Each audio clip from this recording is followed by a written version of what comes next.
Okay, so we know we're recording now, right? Okay. Yeah. Sometimes it seems like my system is moving. It's a little bit of a drag. But you can see my screen okay, right? Yes. Okay.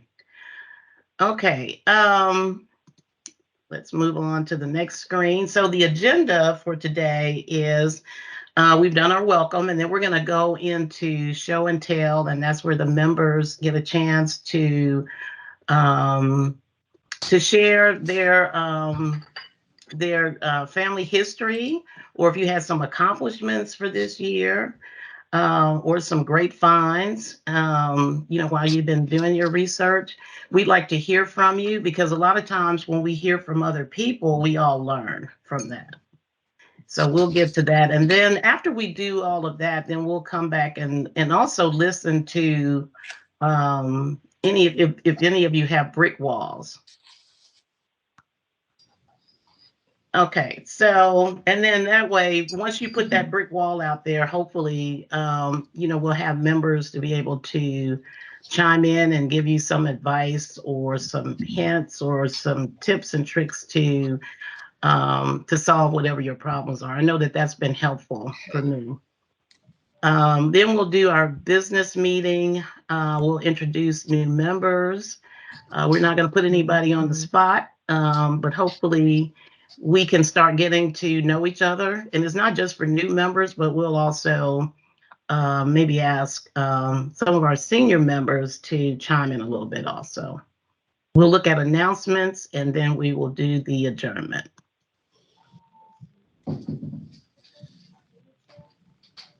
Okay, so we're going to start out with our welcome to show and tell, and do our, again, if you want to share family history, anything that you found this year. What I'm going to do is stop sharing at this point so that we can see everybody. And then I hope I can get back in there. I had to practice this. Okay. All right. So, see everybody. Is there anyone that would like to start? Who's going to be the brave person to start out? And let me know if you want to share. You're free to share your screen if you want. If not, if you just want to talk through your information, that's okay also. So if you want to share something, go ahead and raise your hand. So is there a raise hand feature? I'm raising my hand. Yeah. Oh, okay. It's in reaction. Yeah, if you go at the top where it says send a reaction, click on that, and then you'll see a hand. You'll see some different emojis up there. Okay. Okay, Danya. All right. So, we get emails from different companies, genealogy companies. And most of the time we say, well, I don't have time. Okay, could everybody please mute? Please mute if you're not speaking, Dee. Okay. Okay. But last month, when Fold 3 offered their free research for Veterans Day weekend, I said, I'm going to do something this year. And I was very, very blessed to be able to find some information on my uncle who had passed away, but I was able to get some information on his draft record and something else about his service history. But then I was also able to go to our family dinner and show this information to his children, and discovered that one of his children is actually interested in genealogy and had gotten some information about a cemetery where our parents were from in Anderson or Abbeville, South Carolina, and gave us a contact name so that we can go and visit that cemetery. But it's good to have somebody else that you can share your discoveries with, and to be able to say, hey, let's go, cousin, let's go do this. And she's like, okay, yeah, we'll do that. And we probably will be going probably the first part of next year, we'll be going to this cemetery because I do know that we have so many relatives that were buried in that cemetery. Mhm. But it was good for them to actually see their father before he got married, before they were all born, Mhm. Nice. and to see that, you know, he was young. Right. Because we don't see our parents like young, but and she was really interested in that, led her to look at the other information that I had brought on our other relatives. So that made me feel good and got me excited that I'm not the only one doing some searching here. So Right. That's great. Because yeah. with my relatives, I have some nieces that they get a little bit excited when I start telling them a few stories, but they like the juicy stories. But Right. I can usually tell when they get that blank stare on their face. It's just like, okay, I think I need to stop Right. now, because they're Uh-huh. like, that's You've enough, lost them. because if you lost them when they start having conversations with other people. So, Mhm. Or Uh-huh. they do this. Uh-huh. Right, right. And then they pull it, and then they do this pull down thing and look. Like, are And then you put it back. still talking? Yes. yeah, you have to keep it interesting. So. Right. Okay. Well, great. Thanks, Danya, for sharing that. Neff? Okay, so it's been a great year. So many things genealogy related. Like unfortunately, my half sister's my dad's older daughter, she lost her second son in 2 years. So she only had two sons. So one died last year, one died this year. This year we drove up, and I knew Tootie had the photos, right?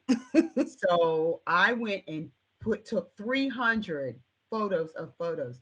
She had a Right. picture of my mom. Like, okay, my dad married her mom, and then he married my mom. So she had a picture of my mom when she was 21, and I'm like, "Is that my mom?" And I looked, and Yeah. then she had on this. I said, "That's my mom. She's real young." And I got to see pictures like you, Tanya. I got to see pictures of my Mhm. dad and his father, who were Yes. both in the service. So that was one thing that was really, really cool. And but more recently, you know how you have pictures of your relatives and they staring at you. So I have Hmm. a picture of my great grandmother, and she is on the mantle. And I called her Frowning Franny, Frowning Fanny, because I'm like, great grandma don't smile. Why? I figured out why. Her mother was 13 when she had her. Wow. But but the ancestor said, look at the 1880 census. So Fanny was born in 1878. She said, look at the 1880 census. And I'm like, I've looked at that. I figured out, that my great grandmother and her husband, that's Adolphus and Fanny, they lived there with my grandmother and her all her, so they had a bunch of kids, two sets of twins. One set lived and the other didn't. And then next door to them, on the previous page, and I learned that from genealogy, go Hmm. back a page because you might miss somebody. I Hmm. went back a page and there was Fanny's grandmother and her aunt. And the family history was Fanny is named after her aunt. Her mother, Julia's sister, is named Fanny. So I'm like, okay, so that's cool. Like everybody's living together, right? Well, I happened to look at her aunt's um, household, and there's this Fanny Henderson, and born in the same month as my great grandmother. But in our family history, they say that Benjamin White, which was her father, and that never sat with me. So long story short, on the death certificate of um, Fanny's brother, it listed the father, who was Levi Henderson, and the mother as Julia McCubbins. And that was her grandmother's maiden name and her mother's maiden name. What was so interesting is that Levi, her father, Fanny's father, real blood father, he was the son of a reverend. His name was Reverend Thomas Henderson in Salisbury, North Carolina. Reverend Henderson, I just put his name, do an ancestry search and a family search. Here comes these documents, the Freedmen Bureau Bank records, listed where he was born. I was like, oh my gosh, I found out where he's born. Listed his parents, listed his wife's name and where she was born. Then I looked again and another record came up and it was their cohabitation record for Reverend Thomas Henderson, itinerant minister, and his wife, Ellen.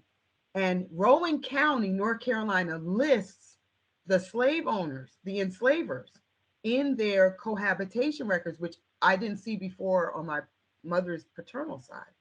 So this is my mother's maternal side. So I saw who actually owned them. It says formerly slave of Archibald Henderson. Archibald Henderson was big time. He was congressman. His father was a Revolutionary War hero. They own lots of land. So I call up my cousin, my genie buddy cousin, Kim, my genie buddy. I said, Kim, I tell her all this stuff. She's like, wow, wait a minute, Henderson. Wait, the Hendersons are friends. They married into the Alexanders, and that's her line. So we were trying to figure out why we kept matching on the Henderson and the Alexander line. But I believe Reverend Thomas, and this is where my brick wall is, Reverend Thomas's father is actually Archibald Henderson, the white guy. But I'm trying to figure that out. And my cousin has done some more of the DNA part. I have not delved into that yet. So that's kind of where I'm going and or figuring out if he's been manumitted. But Reverend Thomas Henderson was fascinating because he was a member of the AME Zion Church in 1865, right as the Civil War was ending. He planted churches in Florida, Alabama, South Carolina, North Carolina. He's mentioned in like the history of the AME Zion Church, as well as he was a superintendent of schools. So he was key and critical in educating the Black communities in North Carolina, primarily initially. And he and his wife, and he had a will, which freaked me out. I'm like, he had a will. He had a will, and they sold property to the AME Zion Church. And that is to this day going on, Soldiers Memorial Church. So that was like, that's been in the past off and on 5 months that I found all that information out on my maternal side. So I've got a lot of streams coming out of this one river, but it was just so fascinating to know that I had a person in my family listed in the Freedmen's Bureau. He did conversations back and forth, like, we need $200 to build this school. You gonna help us? And they gave him the money. Wow. They gave him the money to build the school, which was run by the church. Like, as long as your board of directors manage it, that's fine. It was never burned down. They were never threatened. Whereas counties around there, they were threatened. The schools were burnt down by the KKK. So that was very interesting. Just a lot of exciting points, a lot of oohs and ahs. Wow. That's Yeah, good. you're gonna eventually have to, I guess we'll have to drag you kicking and screaming into the DNA group because you'll definitely make that connection there. A lot of us have made those connections, in that group. Because ultimately I would like to be a DAR just for, somewhere I know I'm a DAR. I qualify for it. Were you saying DAR? You weren't saying DNA. You were saying DAR. No, I was saying DAR, but I will need DNA to manage the DNA the also, application right? For the DAR. I want to be with the rest of the ladies, walking in talking about qualified with your medals. Yeah, your pins, your hats, gloves, matches. Go 1950 all of that. church lady, all of that. All of that. Okay. Well, great. So who do we have next? Betty? Okay, I have a document I'd like to share if I can figure out the screen share. Okay, so if it's just that one document and you don't have to go to a different program, click on share. Okay. And now did you open your document Yeah, it's first? already on my desktop. Okay, because we're seeing the whole Teams meeting. Okay, hold on So a when you minute. did share, you should have done share window. Okay, hold on, let me, okay, So open share tray. okay, so share. Yours is Uh-huh, probably going to look a little different from mine because I don't have share tray. I have something different. okay, Now is your document desktop. open? Yeah, and then allow. Okay, can you see it now? Okay, I can see it now. Oh, Yes. okay, okay. Mhm. So I shared this with the SDU SMP SIG at the last time, but it was just so interesting to me. I thought I would share it with everybody. So I've been trying to uh, do research on the Featherson family, which is my grandfather's side of the family. And they are from Louisville, Lafayette County, and Arkansas. And I was able to find my third great grandmother, who is Lydia Dillard. And this information, I was trying to find some of her vital records. So I started out going to the state of Arkansas, and they were unable to find anything.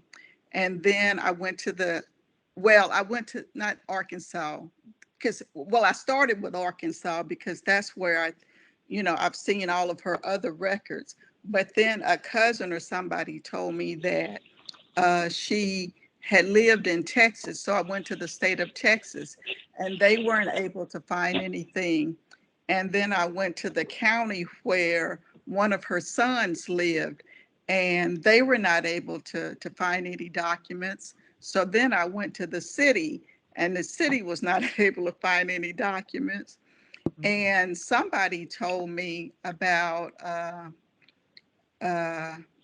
uh, this funeral home in the place where she lived.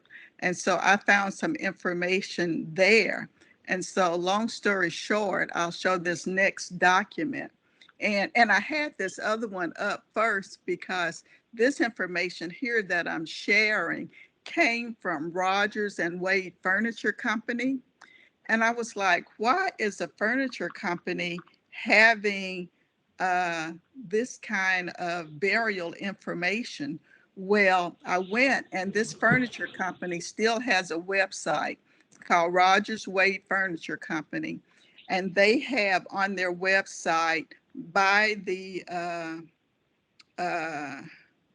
centuries, 1900s, 2000s, etc. But in the 1900s, they did undertaking and embalming. So then it made sense to me why I was able to find this information from them. They turned their funeral records over to this Fry and Gibbs Funeral Home, and it showed the book number, the page, and the service. And her married name was Featherston. It said Liddy Featherston Colored, charged to Wardlaw Featherston Colored, and this was her son. And it showed who it was secured by. I haven't done research yet to find out who A, B, and CT Wynn were, but it showed when her funeral was, where she died, who the doctor was, uh, what she died of. She was 97 years old, and her body was to be shipped back to Louisville, Arkansas via a train. And it showed her casket size, which was manufactured, it said by Texarkana. Well, Texarkana is Texarkana, Texas, and that's where I was born and raised. So that was kind of interesting to me as well. And it showed her burial robe cost $2.50, burial hose and gloves 50 cents, and they used 5 quarts of embalming fluid for $25, and the total cost was $48. Oh, wow. So anyway, anyway, that's what I have. She was, from what other information I've been able to find, she was born May 1813 and died December 1908. So anyway, Oh, wow, that uh, is really interesting. And it just shows us that we sometimes need to think outside the box. I mean, whoever would have thought furniture, caskets would have been yeah. within, so that was interesting. But Somebody needs I just to, wanted to share that. I also have a question. I have a deed that I've been able to find on another. hold on 1 second. So Okay. somebody needs to mute, please. Can everybody, if you're not speaking, can you mute your phone? Your sound? Okay. Okay. I just had a question. Oh, Betty, you just muted yourself. I've been able to find a deed from, I think, 1847 or 1857. And it's written in, cursive. And I've made, it's about 2 to 3 pages long, and I transcribed most of it, but it's about 10 to 15 words I can't make out. And I wondered if anybody had any experience in that could lend me a hand. So if you do, let me know. I'd appreciate it. Okay. I think I saw there was a workshop given by one of our members. I just can't think of her name right now. She's part of that Low Country, Georgia group. And I think she did a presentation on legal documents and how to sort of pull out or decipher what was being said. So I'll try to get you in touch with her, and All maybe right. she Thank can you. steer you in the right place. All right. Thank Yeah. you. Okay. Great. That was interesting. Interesting information. So next, let's see, who do we have next? Joanne? So I'm a new member, and I thought I'd share a story that shows how helpful Tim Pennick's talk last month was, because it's something that we had to do in our family. He mentioned that you could get information from the social columns in newspapers, particularly in old Black newspapers. I don't know quite how to share a screen on. Okay, let me see if I Oh, can walk you through it. If you look at yeah. the top of your screen, you'll see a button with an arrow pointing straight up. It says share. And when you click that, do you see something that says share? Look at the top menus. So my menus are on the bottom, but Okay. um, It should be next to the leave button then, if it's in the same order. oh, Let me see. I'm looking at another. Let me see. I know how to do this on Zoom, but I don't know Microsoft. Oh yeah, you're gonna do open share tray Uh-huh. and then click on that icon that says desktop window. Oh, okay. So is something showing? Is it It may take a second. desktop window?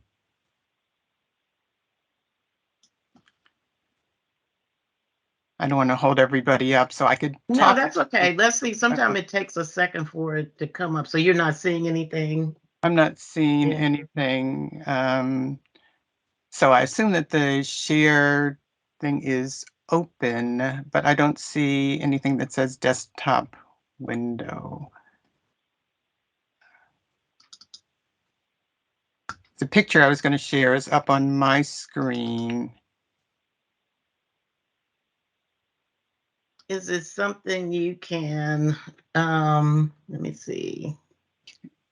Did I pull it up on something else and just hold it up in front of me, maybe? You can try that. Sometimes it looks a little distorted, but Yeah, I'm just gonna go say ahead that and try it. Yeah, and looks see if the it'll same. show.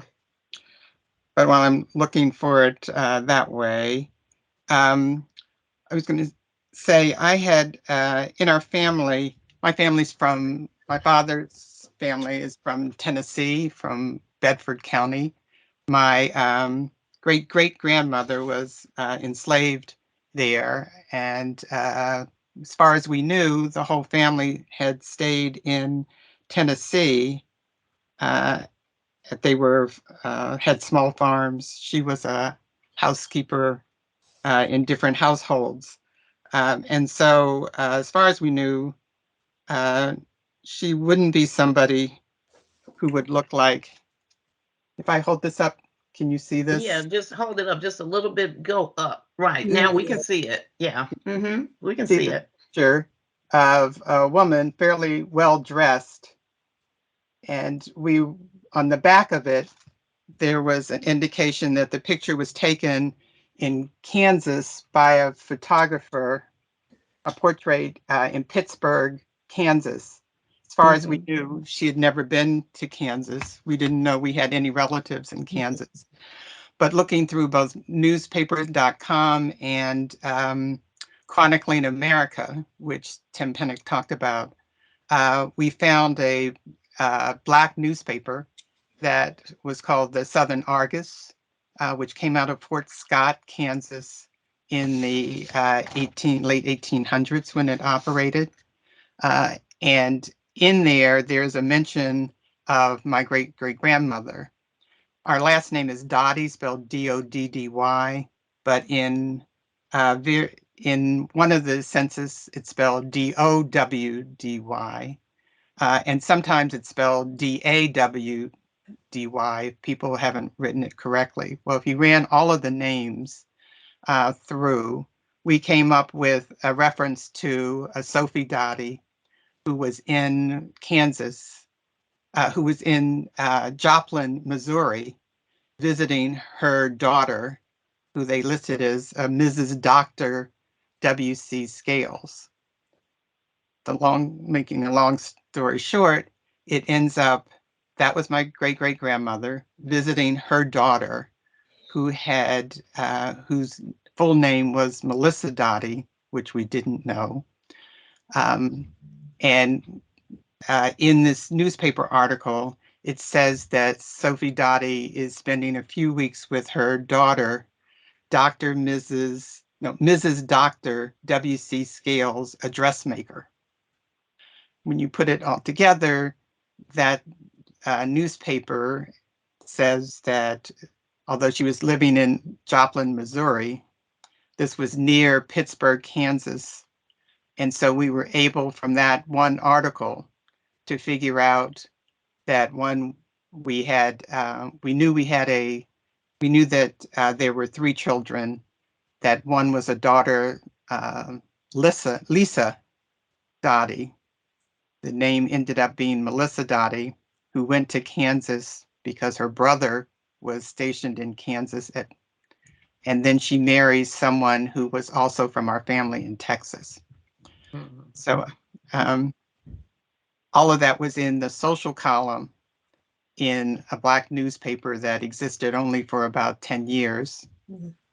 So it's really, what I learned, and he reinforced it last month, was, being able to locate these small Black newspapers, Right. find, social information, even if it's not in the same state. We were looking at Kansas.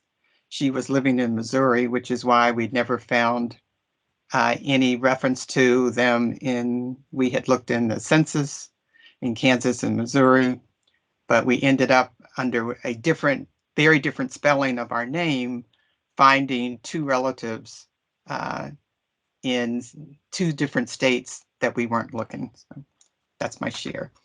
I guess you all have done this a lot, know that that's common. Those of us starting new don't know how common that is. And maybe others have had that same experience. Well, I haven't really, I've looked at newspapers, but the one that I focused on was actually in the county where I researched. I actually go there and I pull the books out. And if I'm looking for a specific date, then I find information like that. But I think with Tim Pennick's presentation, that lets me know that I do need to explore beyond that paper, because so many of our relatives were more they got around more than I think we realized. You And know, they moved, they were transient, um, and they were part of that social world as well. So no, I think that's new for. I mean, maybe some of the other participants might be able to share, you know, some of their experiences with newspapers, but mine had been sort of limited because I was working within my county of research, but I need to expand that because I think it might open up some information for me. but also found, again, using Chronically America, which I didn't know about until I heard him talk about it. We found a military newspaper in Arizona, where my father was stationed before he had started in Tennessee. They stopped in Arizona on their way out to Hawaii. And in the military newspaper, I found out he was a runner-up in a ping pong championship, that he was part of discussion groups that were led on different topics involving Black folks at the base, you know, in Arizona. And it would never have occurred to me prior to that to look for a military newspaper through Chronicling America. So it's an additional resource that people may want to look to if they're looking for military folks. We were having some problems because getting his military records, his were included in the records that were burned up in somewhere in the Midwest. I know when we were trying to get his records, so my mother could collect, some military assistance. We were told all the records had burned, and so it was very difficult to find anything dealing with, where he was until we actually saw this newspaper article. Mhm. Okay.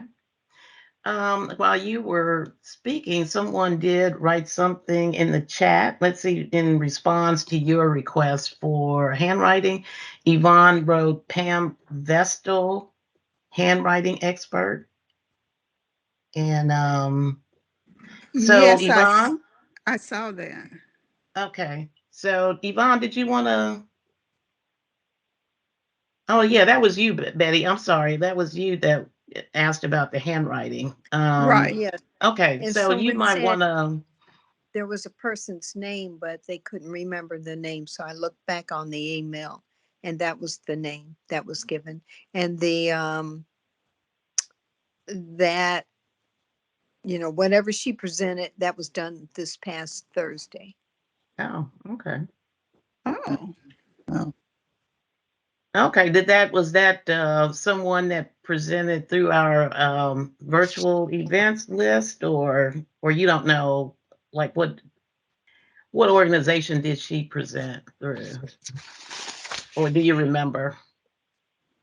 That was the AAGG. You know how they send out for the week Right, the different webinars? virtual events Right. list. That's where I was at. Okay, you Let me can go see. back to that list, Betty, and you just pull that up and do a search, and you could probably pull up that Pam Vestal. okay. The email is virtual events for weekend ending December 11th, 2022. And it was for Thursday. Thank you. You're Okay. welcome. Joanne, sorry, when I start speaking up about the the handwriting expert, I forgot that was Betty, and I was trying to give that information to you. So I didn't mean to cut you off, but were were you finished with your share yes, I of was. newspapers? Okay, yeah. So that's interesting. So that's definitely going to push me to do a little bit more with newspapers. And it's among a whole list of resources that I need to check out. So let's see who's next. We have Stephanie.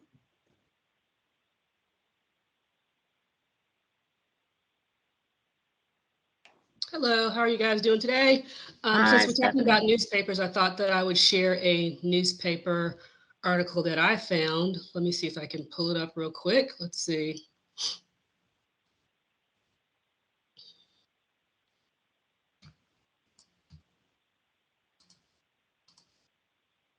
Okay, so this is something that I got from newspapers.com. Of course, I have searched this newspaper before, News in Birmingham, Alabama. This is dated December 31st, 1919, and you can see that I downloaded it October of last year.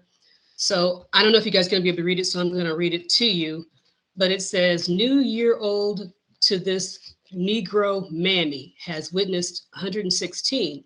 It says, Frances Green, Birmingham's oldest ex-slave, holds the record for New Year's celebrations. She has witnessed 116. There are some she does not remember, but most she recalls distinctly. Old Mammy, as she is called by the white folk, came to Alabama when the Indians stalked forth to battle in Jones Valley and long before Birmingham was dreamed about. She came to this state as a slave girl, the property of the Borden family, which then resided looks like near what is now Anniston. At the time she was freed by President Lincoln's Emancipation Proclamation, she and also her daughter, Georgia Powers, who lives with her now in Birmingham, belonged to Joel Borden. She resided near Anniston nearly all of her life until she came to Birmingham about 1 year ago to live with her daughter at 10th Avenue and North 23rd Street. Her daughter is 76 years of age and says her mother has kept record of her age perfectly up to the present time and can prove by documents that she is actually 116 years of age, the oldest woman in the state. So I already knew that this woman existed, but I didn't know who her enslaver was. So the thing that stuck out to me, of course, is that this article seems to name him Joel Borden. The Borden name was familiar. I've seen it spelled a bunch of different ways. And also the daughter that they talk about, Georgia Powers, on some documents, Georgia's maiden name is listed as Borden, but I had no way to recollect or to figure out which Borden it was. There are multiple people named Borden, could have been any of them, but this specifically said Joel. So I at least have a person to follow up with. So I found a lot of Joel Borden. I did find that he actually did have a land patent near Anniston, Alabama. He's had multiple land patents. I did find that he owned slaves. I have not been able to pinpoint the exact person that we're talking about in this article. That will be Frances Green. Also, George's father was listed as Elijah Borden, so I'm assuming that he was also owned by Joel, but I have not been able to verify that.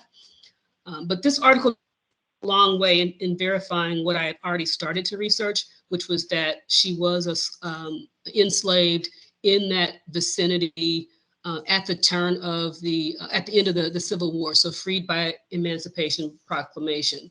So what that tells me is that I can't really figure out if Joel was the enslaver, because it's possible that he would have been elderly at that time. It's possibly that he would have given his slaves away to some of his children or sold her away, but I cannot necessarily pinpoint that he owned her at the time. I can just use this article as a guide to tell me where to go next. So very helpful article. I'm glad that I was able to find it, and I'm still researching on it. Mm-hmm. Okay, that's great. So when I saw the Powers, and then I said, "Oh, Stephanie Powers." Yeah, it's that side of the family, of course. And so some of those people I've been researching for a while. So I've been researching Georgia and her mother for a while, but really needed something else to pinpoint exactly which people to research to be her enslaver. So it was very helpful that they named Joel Borden specifically. Now, of course, it's a newspaper article, so I had to go back and verify, right? And I did pinpoint him as a person who owned land in that vicinity and for quite some time, because by the time the Civil War ended, he would have been quite elderly. So for any of you that have done the newspaper research, what would you say your best method for searching? Because the one article I was looking for, this had to do with my grandfather who died in a car accident in Noxubee. That accident is in the newspaper, but I could only find it in the actual, book that's in the courthouse. But I can't do it. It won't come up in a search. So, So, so so I guess that's my dilemma or question. What is the best way to really to maneuver around the newspapers to pull the information that you So might be that's looking happened for? to me too, Cleveland. Some of the articles that I found seem to be only recently indexed. So finding them online, they show up. I've researched that same newspaper many times and that article never came up. So I Okay. feel like it's recently indexed. That's what I feel like. Okay. Okay. Danya. I would also suggest, I know you had mentioned about you had restricted your search. When I searched newspapers and I found a lot of information, like on my grandfather and my uncle, who kind of stayed in trouble, but and it just takes going through to recognize how the newspaper is organized. But I started like with the county paper, as opposed to looking for a specific city. I started with the county because people move, they might move within the county to another city. So then they would move out of the range of the other newspaper, but they're still in the range of that county. And I just put in their name and see what came up. I learned to recognize how the newspaper was organized. I said, well, that's not him. He's not there. He's not there. And then you would see something and you like, okay, that one's worth looking at. Because even when they're indexing, like my grandfather's name was Charles Foster, I would come up with a whole bunch of Charles or a whole bunch of Fosters, and I was specifically looking for Charles Foster. And that's how you can eliminate which articles to even look at. But that's a suggestion. Okay. Okay, that's helpful. Let's see. We've got William. Yeah, I want to add to that about searching newspapers. Mhm. Having been a journalist once and studied that, newspapers back then would always point out when somebody did something bad or weird. They would say colored. So add the word colored to it. And even Oh. on searching on Chronicling America, sometimes I put in the word colored, and you Mhm. get all kinds of stuff up there. And you might find who you're looking for because they would have said he was colored. Now, if it's white, if they don't mention it, then that meant that they're white. And even today, in a lot of publications, you still see that going on. They will go out of their way somehow to let them know that they're colored or black or whatever. So add the search term colored and see what comes up. Oh, okay. That's good to know. It's I will good. try that. I will definitely try that. Anybody else want to share?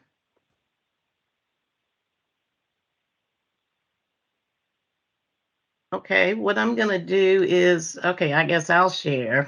And I like sharing, so because I can't remember all my detail when I'm talking about it. So let me see if I can pull this up.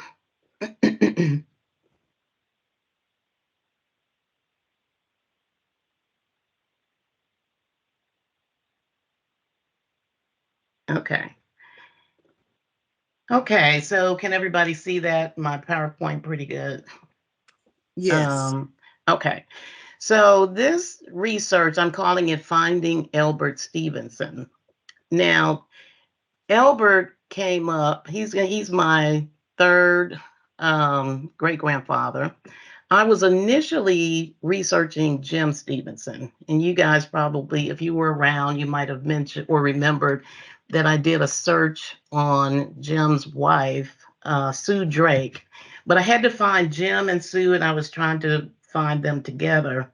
But there was a lot of It took a lot to get back to 1870 with Jim because that Stevenson name, it's either Stevenson with a V or PH, or Stevens with a PH or V.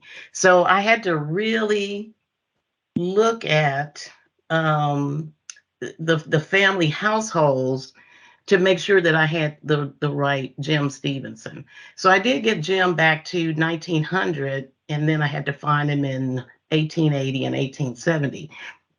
Well, I finally, based on his being in the 1930 census and not the 1940, I sent off for a death certificate, and it did come back. And the informant, who was his son, stated that his father was named Elbert Stevenson. So that was one of those, woo-hoo.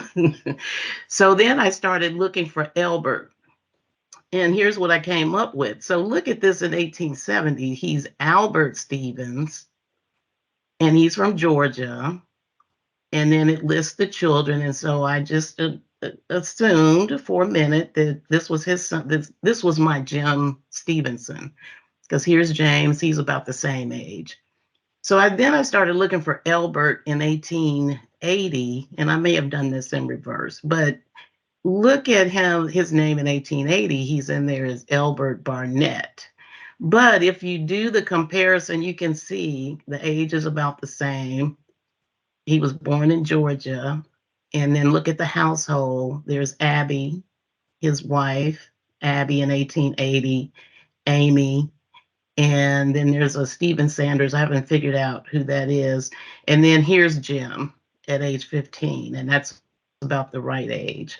So I feel like I did find my Elbert Stevenson. So I wanted to see if I could go back further. Now, normally, well, I had to figure out where did this Barnett name come from.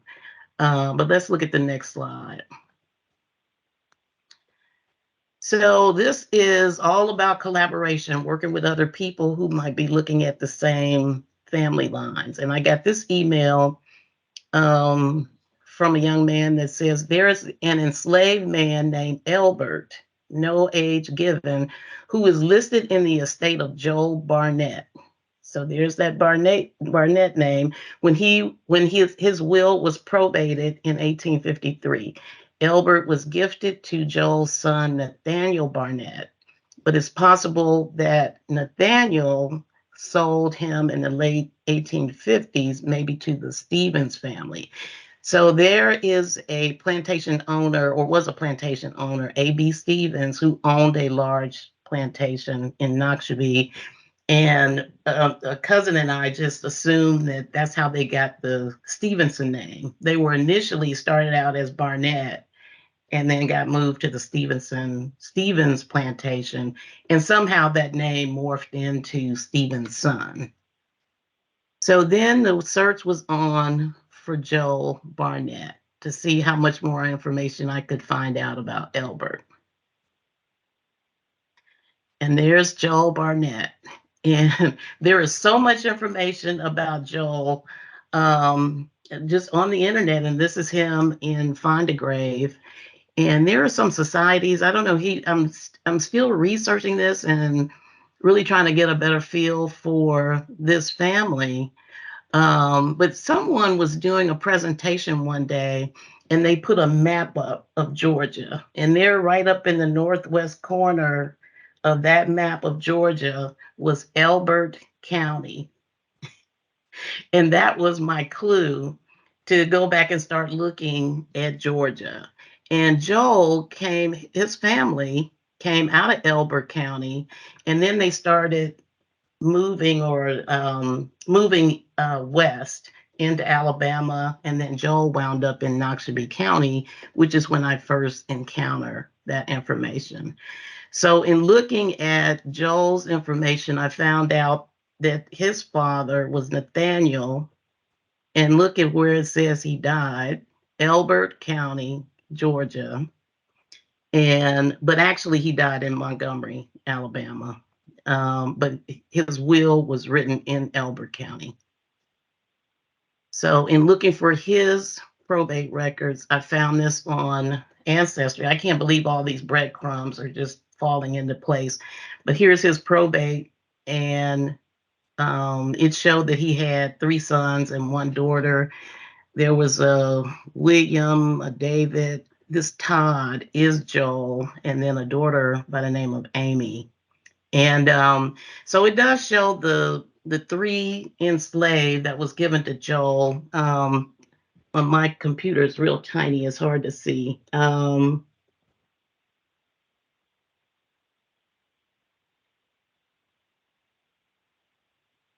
So he gave him Millie, Jerry, and Randall. So there was no Elbert there.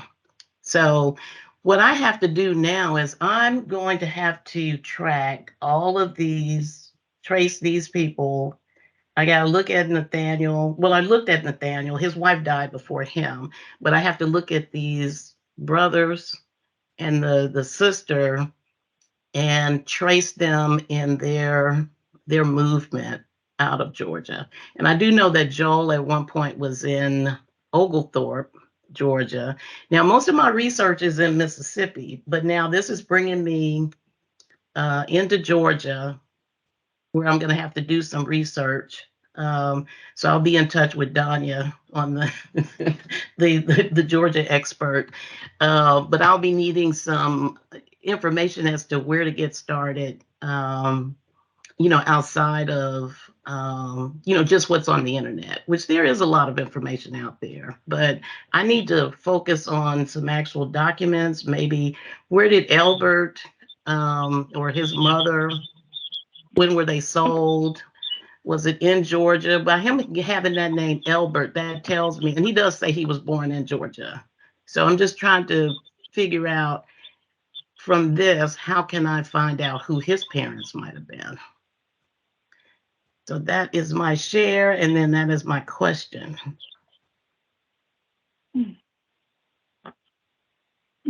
So I'm going to stop sharing. Okay.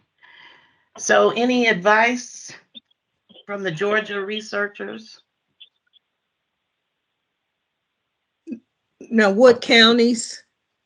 You said, Well, it looks like was they started out in Elbert County, and then they moved to, at some point, they were in different counties. So that's probably where we would have to sit down, and I would have to show you their movement, because they didn't all move together. Joel was in Oglethorpe, and then he came over to Noxubee. And then his father and one of the brothers went to Montgomery, Alabama, and that's where they died. A third brother went to Greenville, South Carolina. So you can see they dispersed.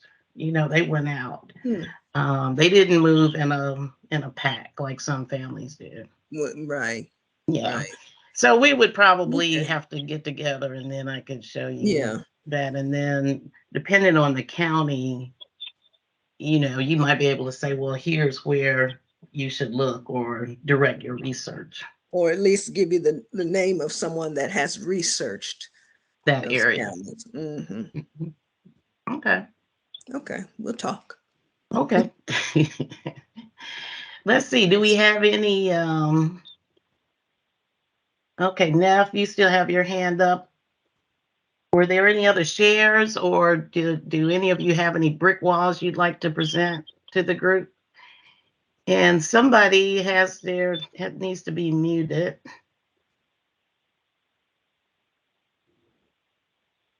How do I get my hand down? Just click on the reaction. Just lower, click on it again. Yeah, it says lower hand. Because it felt like she was saying me again. Although I do have a brick wall, and it might probably be common, is that my great-great-grandmother, paternal great-great-grandmother, she's showing in the directories that she is a widow and her husband died. I cannot find him anywhere in San Antonio, Texas. None of the surrounding counties. Texas is horrible when it comes to records and Black folks. I'm planning a trip next year, God willing, to go to San Antonio. But I just, I've exhausted. I've looked at newspapers in the whole state. and speaking of newspapers, James Morgan found actually my great-great-grandmother's wedding announcement, listed all the guests and all the gifts they gave. So I was even trying to track, maybe he moved in with some of these people, but he just literally just disappeared in thin air. I looked at the sexton records for the burials in San Antonio, nothing. His name, it's Marshall, Marshall. There were Germans there. So I was thinking maybe it was changed to Marschall is the variation. And I can't find him. I think he left her. Well, And I was thinking that he probably left. But what time period was that? so this would be anywhere from 1905 to 1910.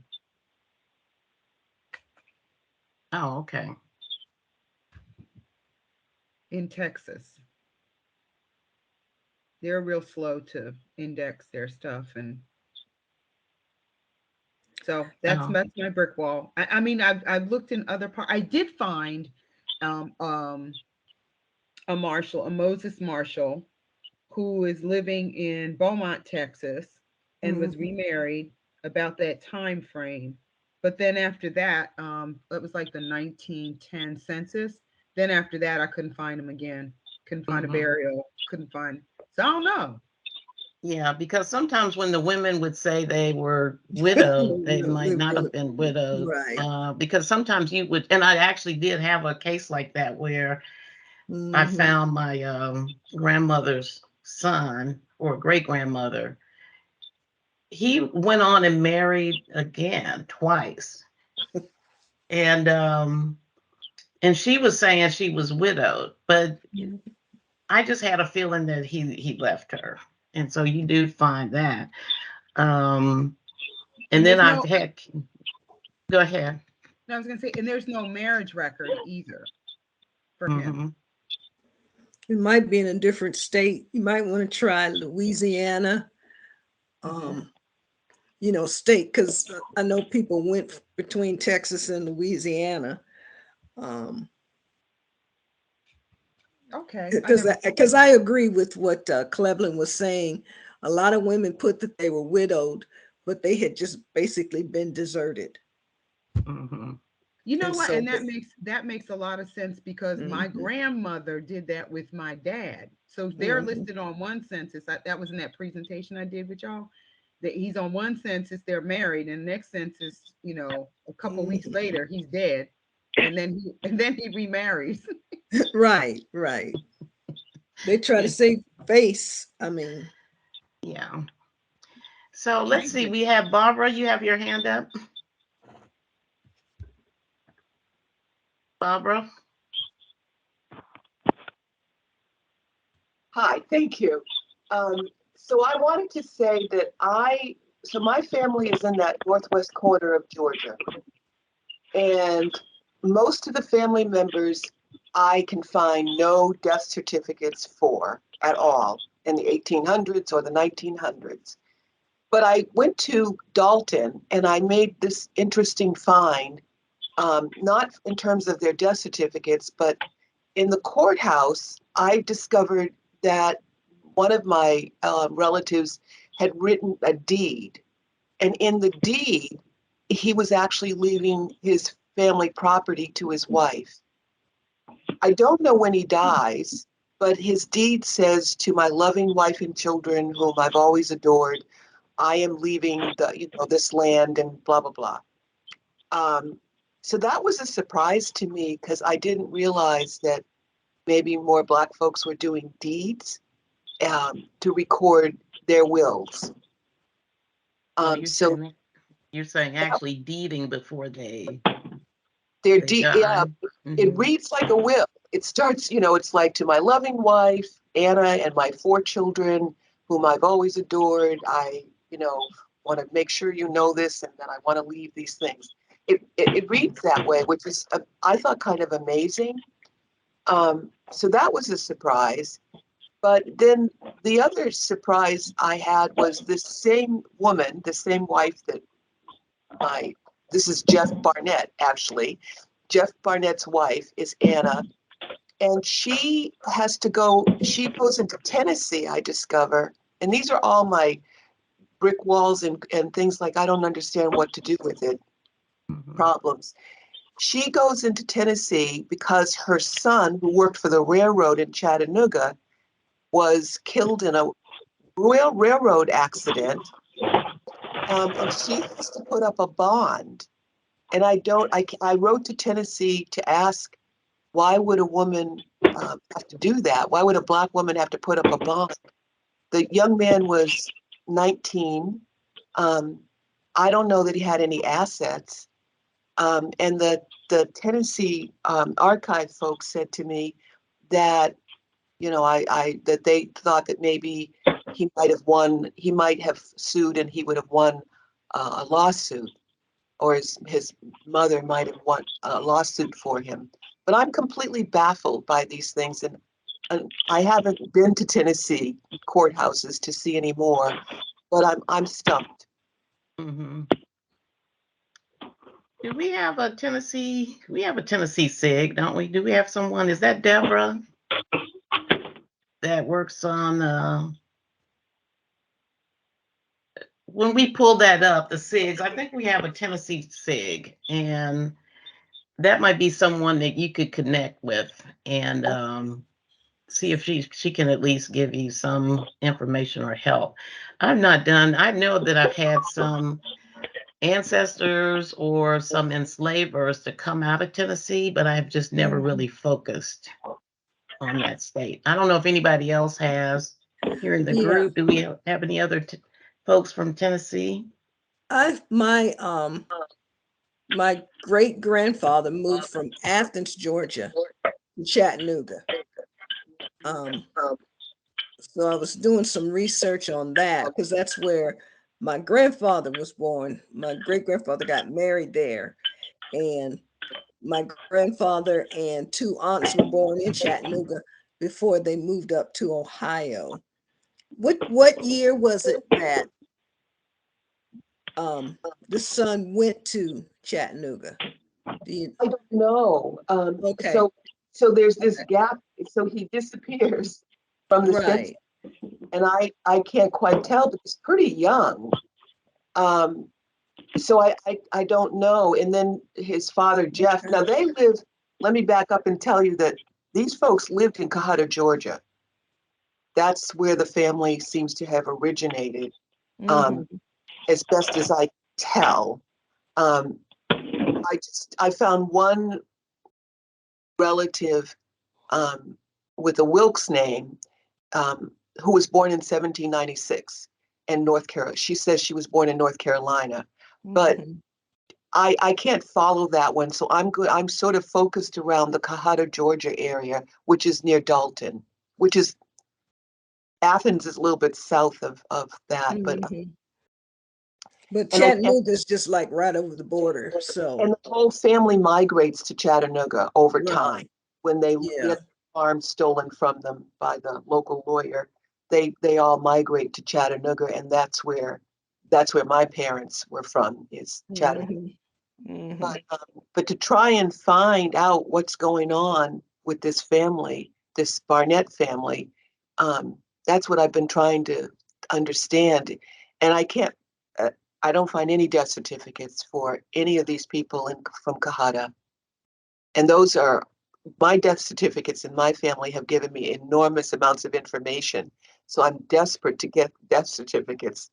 But the funeral parlor in Dalton, which didn't start business until the 1950s, was very, very helpful, giving me people who were born in the later 1900s and giving me that data. But nobody seems to have anything on the folks in the 1800s and early to mid 1900s. And you looked at surrounding counties, you said, right? I did. I found one person moved over to another county, but then moved back to the Cohutta area. But I don't find their death certificates, and the people, the men in particular, vanish because they marry, I guess, and I don't know where they go.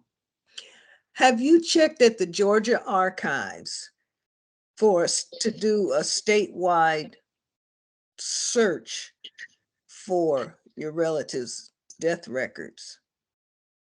I went Because to, a lot of the counties, some of the counties sent their records to the archives. I did go to the archives.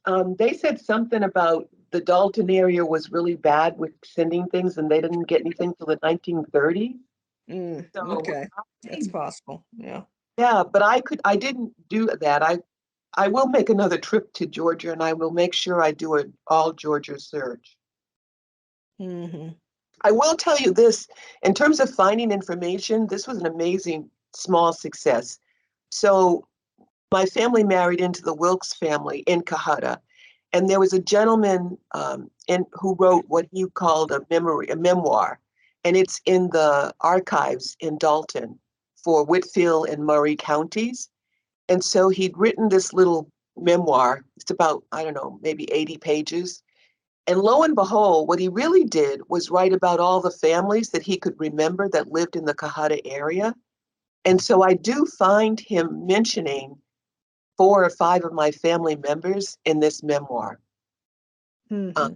which was pretty amazing, but no deaths. I got one marriage out of that, but I got no deaths. Yeah, those memoirs and family stories can be a great resource.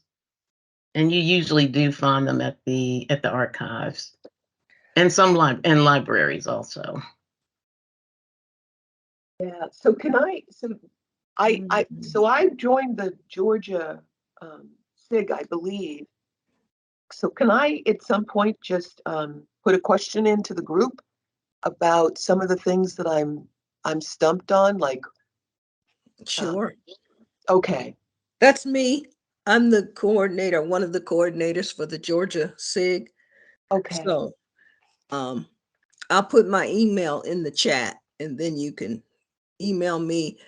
And then I can also send you, let me see. Yeah, just email me and we can go from there. okay, that's wonderful. All right, thank you. I won't take up any more airtime. Thanks very much. Okay, does anybody else want to share? Or if you have a question or something to offer some of the speakers, any resource information? Okay, if not, let me go back to our slides. I think we got everybody.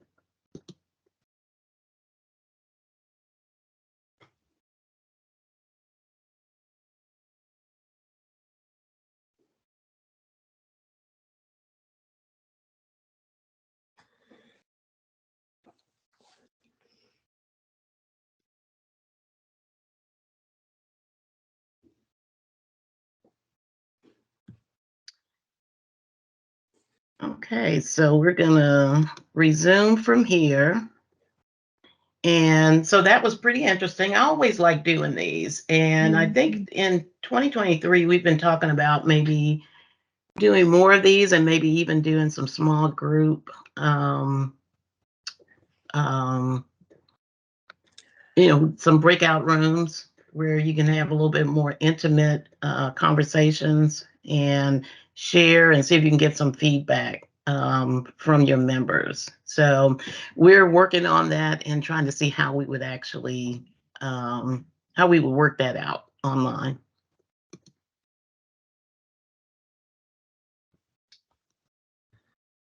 Okay, so let's go into our business meeting. And so it's time to renew. And so if you're active, if you renew now, you're going to be active through 2023. So some folks have already started renewing, which is great. If you do renew now, if you're a member this year, you don't have to redo the application.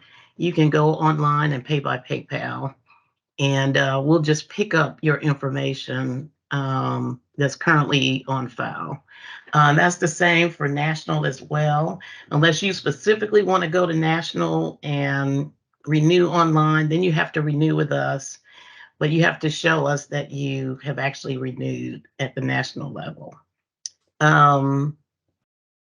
I do want to ask that anyone that wants to send a check or money order to the mailbox, send us a note and let us know that you put it in the mail, because we don't get to that mailbox frequently because there's not a lot of mail that comes through there, and I usually pick it up, and it's about 20 or 30 minutes. I have to go into downtown, and if I know you have sent something, I can pretty much gauge when that mail will arrive. Mail is so slow now.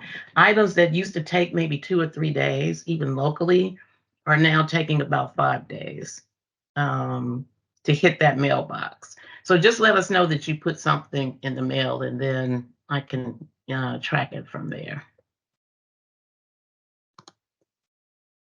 Okay, we're still, we had a really nice number as far as our membership this year. So we're still at about 105. I think we might even be over that number. And but we're starting to get renewals. And so we're actually getting ready to start on our 2023 membership numbers. So once again, those are starting to come in, and we hope that all of you will continue with your membership with the chapter and with the organization as a whole. Next year might look a little bit different. I know some folks are ready to get out and meet in person. And, you know, if we do, we'll still be offering, we'll offer somewhat of a hybrid setup where we're in person, but we're still presenting online. So we have to work through those, through that setup as well.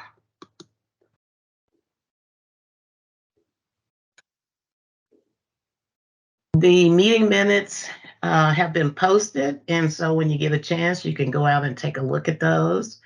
If you already have, if you know if there should be any corrections to the minutes, you can let us know that right now. Otherwise, we would consider the minutes approved as they stand. But anytime you want to go out and view those, they are out on the members only section on the chapter website. The financial report, or the treasurer's report, is also posted on the chapter's website. You can review the financial report out there in the members only section. If you have any questions about the financial report, just get in touch with us through the chapter email. And so here are our special interest group lists. Nothing has changed at this point.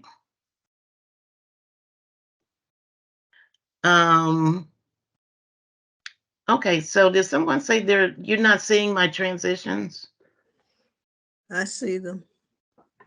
I don't. Oh, I'm just talking. Well, they are moving. That's why I didn't know something was wrong. Yeah. Oh, but you can see, okay, someone said that they're still seeing the first slide. Yeah. I had that problem before. You have to come out and come back into the meeting. Mm-hmm. Oh, okay. Well, if you guys can, because if I do that, I don't want to, because it'll take a minute to go out and come back in. No, not you, the other person. person. The other person. Oh, the other person, but the ones that don't see the change. But everybody else can see. You are seeing my transitions, right? Yeah. Okay. Yeah, they did. I see what you're saying. Okay, got it. They just came off, and they're probably coming back in. She just said yes, she'll do that. Okay, got it. Okay. I thought for a minute there, I said, I'm just talking, my slides are moving.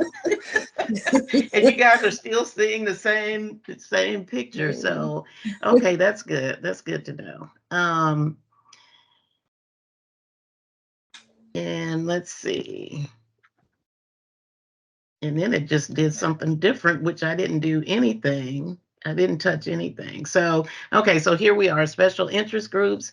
So we still have the Caribbean, we have the DNA group, the Georgia Special Interest Group, which is the on first Saturdays.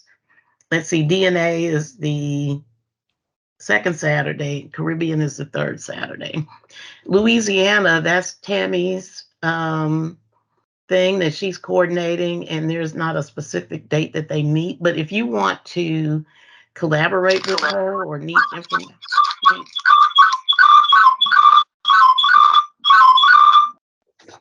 if you need information on Louisiana, just contact Tammy. And okay. So that's you. That's Emma. Yeah. Oh, Emma. Okay. Yeah, she muted. Okay. I muted Yeah, her. she's muted now. Okay. Muted again. Okay. So we've got Louisiana, Tennessee. So we do have a Tennessee coordinator. That's Deborah Harney.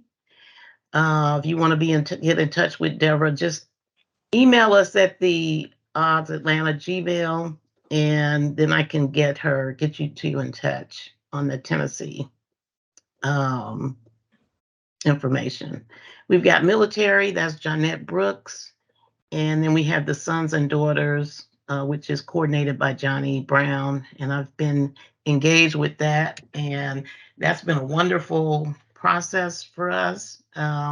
Because if you think you've already, well, for me, I thought I had all of my family history really documented well until we started working through Sons and Daughters. So this really forces you to take a look at how are you really documenting your family members, those who you say are married. How are you going to document the death of someone?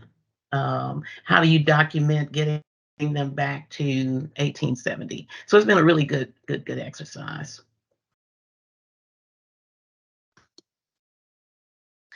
This this is something Tammy actually does this, the virtual events announcements. And we put this out every week because we haven't had any hands and any takers on it. We would like to get some help on this. It's not like if an individual came forward, it would just be you doing this, but maybe we can pull together like 2 or 3 people who could take turns pulling together the announcements. And it takes about an hour to pull that together. That's sent to me, and then I send those out from the chapter email.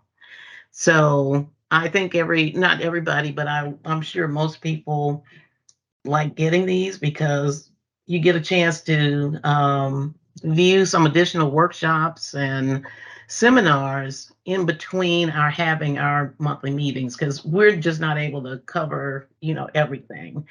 But I know that I've been able to take advantage of those and to really focus in on specific topics that I'm interested in. So we want to see that, we want to keep that going, but we just need a little bit of help with it. So just let us know if you're interested, and Tammy can walk you through that process. Here's another one we're asking help on, grant writer. So I don't know if what we don't want you to think is that we're looking for you to come in as an expert grant writer. Just about anybody could work on this project, and we're trying to do it as a team. So we're looking for folks who might be able to research to find out just where the grants are, what type grants can we be awarded and that we can handle. So it might be looking for a grant to have speakers come in or to do a workshop. So it's not like we would actually, even though we would manage the grant itself, we may or may not have to be those persons that are in those particular roles. But we need people who would be interested in researching where can we find the grants and then responding to them. But again, that would be more of a team effort. So don't feel as though it would just be you. And again, that you're coming in as an expert grant writer.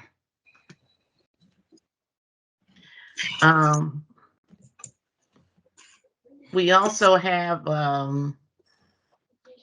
we sometimes get asked to work on research projects. What's been coming in a lot lately is descendant research. So these are organizations, or it might be a university, or just some interested family member that they're looking for descendants of, say, enslaved people, or people that have suffered some type of injustice, such as the people who suffered through the 1906 Atlanta massacre. There's actually a ongoing project now. Rhonda Barrow is leading that project. And so they have had some success in finding descendants of that particular incident. And we get these type of requests all the time. It's just that we can't handle all of it, so we just need to know if there are other folks that might be interested in doing that. When we do get to a point where we can say, okay, some of these projects might be paid projects, so they may be that you're just volunteering, or it may be a paid opportunity as well. So just let us know of your interest.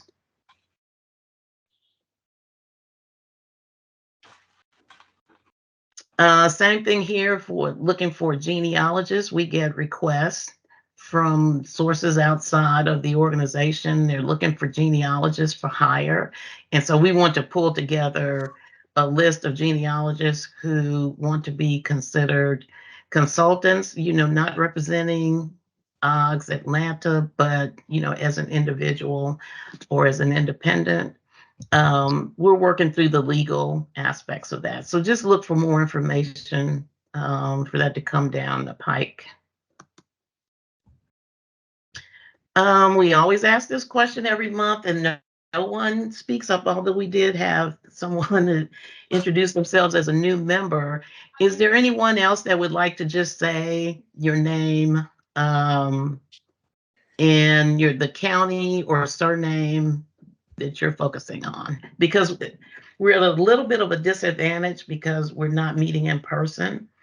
And before COVID, when we met in person, folks got a chance to stand up and introduce themselves, and we kind of got to know one another, or we got to see who was researching in what area, because you'd be surprised at the commonality, that you might have. So I'll just start out by saying I'm researching in the Noxubee, Mississippi area. Noxubee County is in the southeast corner of Mississippi, so it's right on that line of Alabama. So when I research, I have to cross over into Alabama periodically and look at Pickens County or even Jefferson County, Alabama.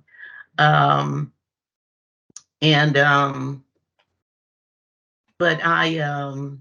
that's really my focus. My surname matches are Bankhead, Stevenson, Gavin, Nicholson. I really pretty much research all my family lines. But if you are interested in knowing where some of the other members are researching, you can go to the member only page, and we have a surname research page where whoever wanted to put their information out there, we've put our information out there so you can look at it and see if you might have some common interests. And that also includes DNA kit numbers if you're active with GEDmatch. So is there anybody else that would just like to introduce themselves?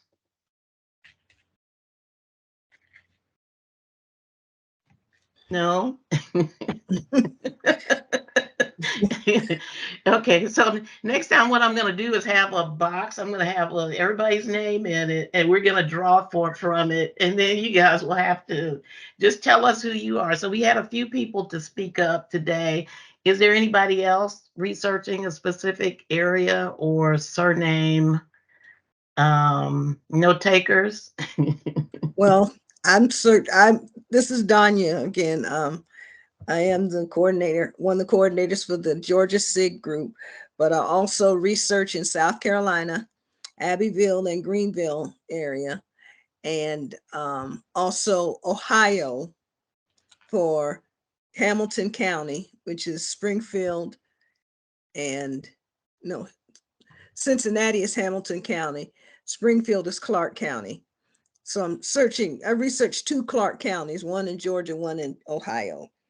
And I also help with the national conference, the AAHGS National Conference.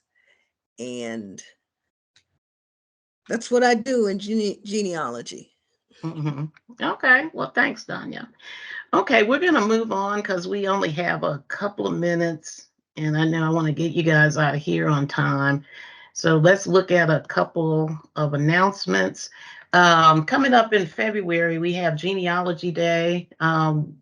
The AAHGS Atlanta chapter is working in coordination with the Georgia Archives, and that's a 3-day program, February 2nd through 4th. Days 2 and 3 is presenters are going to focus on Georgia history, and then on day 4, the AAHGS chapter, Atlanta chapter, will do 2 workshops. There'll be 2 tracks, one introductory and the other is advanced. So we have speakers who we've recruited for that, and they're working on that program right now. But we're also going to need some folks to volunteer to help on that introductory part, not to present, but there's going to be some hands-on exercises in the afternoon. And so we'll just need folks to work with them to make sure that they're following the instructions. So you don't have to come in there, cold. There's going to be a specific program, and then we'll look at, we'll also have some specific exercises for them to do. So we're going to need help for that. And then there will be an information table out in the lobby. And so we'll need some folks to man that as well. And then that way, a lot of times we pick up new members in settings like this, and we'll have information that we can pass out to participants. So that's going to be a big deal. That 3-day will suffice for our, will take the place of our February meeting also. And start thinking about, we're going to keep telling you this because we want you to start thinking about running for one of the offices for the Atlanta chapter. And that'll be later on in 2023, but just start thinking about it, because what we can also do is start getting you involved in some of the roles. And so we would have some cross training going on. So just put that, just think about it. So our next meeting, January 28th, this may change because the thing is that when we have this meeting, then that next weekend is the Georgia, is the meeting with the Georgia Archives. So, but whichever day we choose, and we'll let you know in plenty of time, we'll be doing a 2022 review, and then we'll be looking at 2023 programs. And then we'll also, we may have a speaker. So we're working on that right now. Okay, the floor is open. Does anybody have any comments or questions? I have a question, Cleveland, for you. So what is your main count, Noxubee? What is it known for? Like, what are some of the things over your research that you found that are striking in that particular county? Well, okay, for one thing, Macon was the county seat at one time, so that's why there's a huge focus, on that area. They were the county. The other thing is that's where you had the Dancing Rabbit treaty that took place between the Choctaw and the settlers in that area. And this was at that, right before the Trail of Tears, because they were, a part of that, migration out of there also. Another big thing for Noxubee is that we have quite a few people that research that area. The courthouse is still standing and all the records are there. I guess next time I'll just have to bring some pictures so you guys can see how we immerse ourselves when we go into that county courthouse, because the deeds, all the, and we're talking about real estate, marriage records are there, educable school records, the newspapers from the Macon Beacon, they're all there. And when I first got my first baptismal, you say, in that courthouse, there were records in the basement. These were all the old wills and estate records, and they were in file boxes.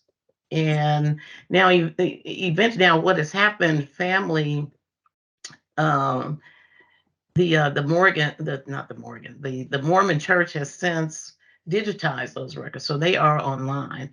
And they've digitized quite a bit of what's in that courthouse, but you do find that sometimes you can't find it online. So that's why a lot of times I do go back over there and do some research. But it was it was so central. It seemed like a lot of um, the enslavers came out of Virginia, South Carolina, Georgia. They migrated into that area.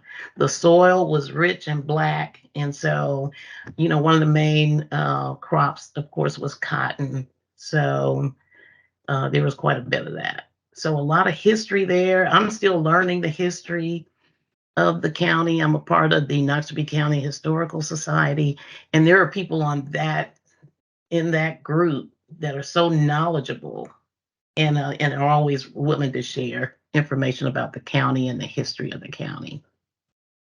So it's interesting. And we have other members within the AAHGS chapter that that research there as well. Thank you, because you always talk about it like, I'm going to Noxubee County. I know. I'm like, you're going to Macon, Georgia. You're just going down the road. I'm going east to Noxubee County. Yeah, so it's a big deal. And, like I said, just meeting people there. It's a farming town. So it's not a big city. It's, I'd love to, one day, next time if we do a show and tell, I'll show some pictures. Like my summer vacation was in Noxubee, and just so you can get a view of it. But when I go there, I'm running around, I'm doing cemeteries. The churches are still available. I still have family there as well. So that's helpful. That's good. Maybe we should consider like 2 or 3 people talk about planning the research trip and then sharing the research trip information. How do you need to plan for it, even from like budget standpoint, resources that are available, what to expect? Because I'm still going to, I've been planning my San Antonio trip for 2.5 years. Okay. I know, and you do want to plan before you go to these towns, because you'll just wind up standing there going, now what do I do next? And it took some time for me to really kind of know where everything was and who to talk to. And if I'm looking for a cemetery, I know who to talk to in the town. And if I need little tidbits of gossip information, I know who to talk to. But that took some time to get to that. But for now, but you're right. I think it would be a good idea. That sounds like that would definitely be a good idea. Do more like a planning. How do you go to these towns when everybody says go to your town, where your people came from? What does that really look like? I mean, I don't know. I just kind of ventured in there, but I had some connections. So what would that have been like for me if I didn't know anybody there? I had to learn. So yeah, you could definitely focus on something like that. That might be a good kickoff for in January. Okay.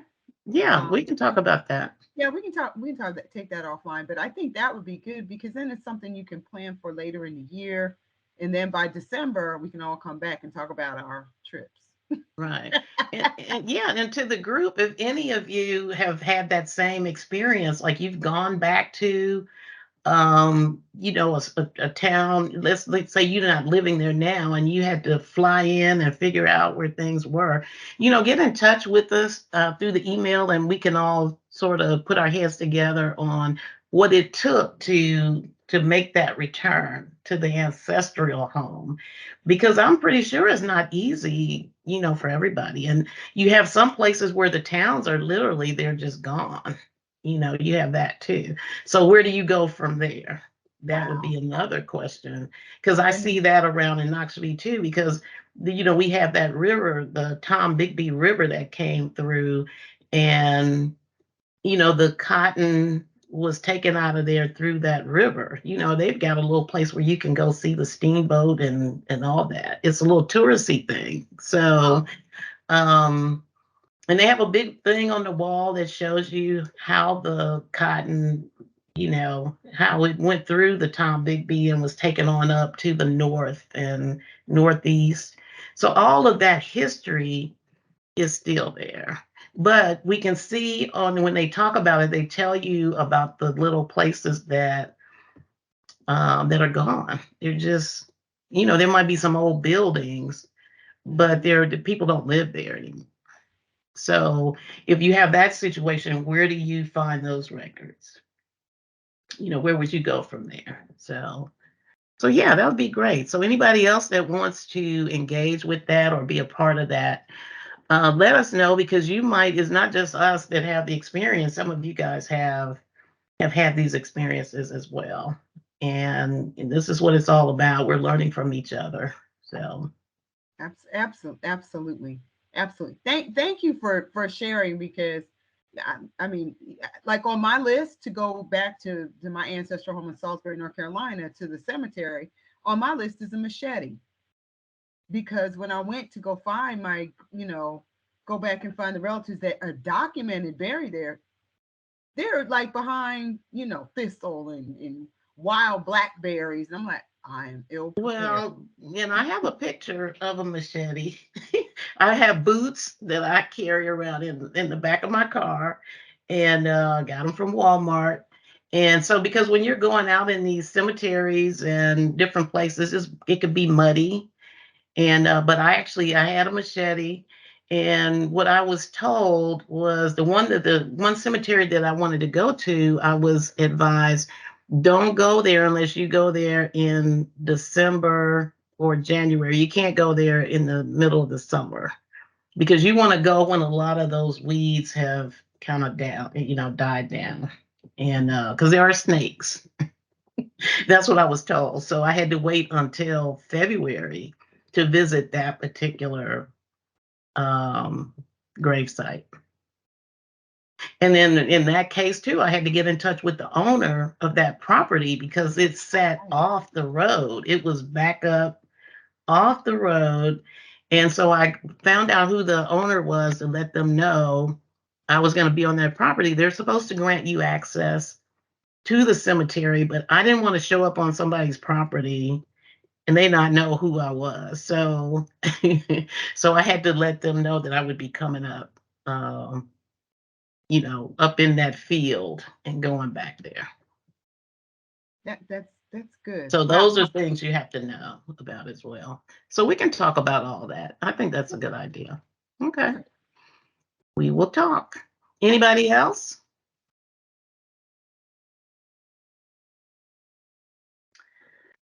Okay, if there are no, we have William. William? Yes, Clevin, could you highlight the people from this chapter who are running for national offices? I noticed there are quite a few. So that's just in one of my slides, I noticed it didn't update, because I was going to talk about the election. There are positions. There's an election going on for national positions, and we have 3 people from the Atlanta chapter that is running, and that is for Vice President of History, Doris Posey, Danya, raise your hand. Danya is running for financial secretary, and Tamu Taylor is running for secretary. So you should have received your ballots in the mail, and those are due December, is it 28? I want to say it's December 28th. So make sure you look for your ballot Sounds right. and get those in. And so we have 3 people coming out of the Atlanta chapter who are running for office. So I apologize for that. It wasn't on my, that's why I have to share, because I don't remember details. Danya, did you have, is your hand up? You had a question or comment? No, you said to raise my hand. Oh. I'm running for. I thought you meant that hand. I thought you were just gonna wave like this. This hand, okay. Yeah, do the queen hand. So are there any other comments or questions or anything? And remember, always, if you guys have suggestions, we really want you to speak up and send them to the email. Let us know if you have some ideas of what you want to see in 2023. And we, the board, will be working on, our programs for the next year. So for now, then, I want to wish all of you a happy holiday and a wonderful new year. And thanks for coming out. Everybody showed up, and some of y'all showed out, and which is a good thing, as we say.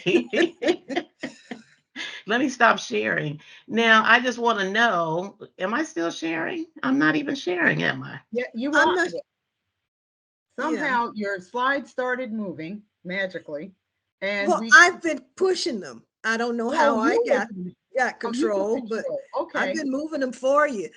Somehow you got control. And you know what? Okay, let me see. If I take back control, let me take back control. There you go. And then I want to stop sharing. And oh, there it is. Okay. How did you get control? That was. I don't know. Because I didn't click take control. I know, and you didn't share at all. So I don't know. Right. That's a little glitch in there that. But all of a sudden I can move your slides for you. I know. And then when you said it's still on the same person, I'm like, well, and then I know that my screen looked different. And I thought, what is going on with this thing? So it's in the settings, and we're still learning Teams, and we need some more cross training, actually. But looks like we worked through it, which was good. So once again. Wait. Happy holiday. Oh, go ahead. The International African American Museum grand opening is January 23rd. Right. Oh yeah, that'll be Charleston. IAAM. If you're not a member, there's still time to become a charter member. It's like $25 to be a charter member, and you have all these benefits. And then it goes up, of course, from there. The Obamas actually made a donation as well. So that was nice. But the program should be coming out shortly. And just want to put that on people's radar. Charleston, North Carolina. Actually, it's pretty warm in Charleston, end of January. Yeah. And what that date is January 26th, right? 21st. 21st. No, I think it's 23rd. It's the 23rd. It seems like there's going to be so much going on around that time, and then coming up on February as well. But I really wanted to go to that. So we'll have to see. Yeah, maybe carpool or something. I've done it up and back to Charleston. Yeah, it's not. I went there earlier this year. It wasn't too bad. So. But yeah, I just want everybody to support that effort. It's many years coming. It's a great opportunity. They're always looking for things to archive, and they're looking for stuff from Georgia as well. So we know people there. But yeah, hopefully we can show up, support. Okay, that's great. When I see something, I'll get that out to the membership. Okay, I have something. I'll send it to you. Mhm. Okay, great. Okay, everybody. I don't want to leave, but we gotta go. Well, Okay, happy everybody. holidays All to right, Okay, it's thank been everybody. a you. Happy great holidays, year. everyone. Okay, happy holiday, everybody. Happy Bye-bye. Happy holidays. holidays. Okay. Thank you for Bye. coming.